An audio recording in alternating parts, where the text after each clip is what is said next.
छोड़ नहीं आसी इस तरह नहीं आसी को याद रख सास वो भी सारे टिकटॉक पे चले।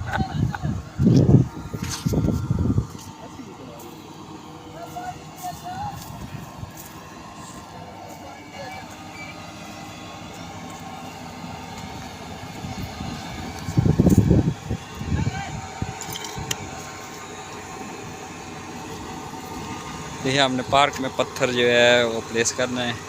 10 फीट हाइट है इसकी तकरीबन और 18 टन वज़न है इसका।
ये हमारी इधर से ज़मीन बैठ गई है।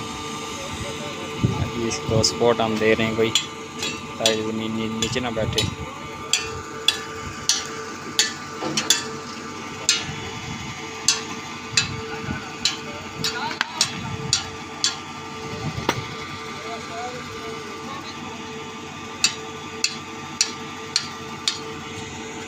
इस जगह पे हमें प्लेस करना है।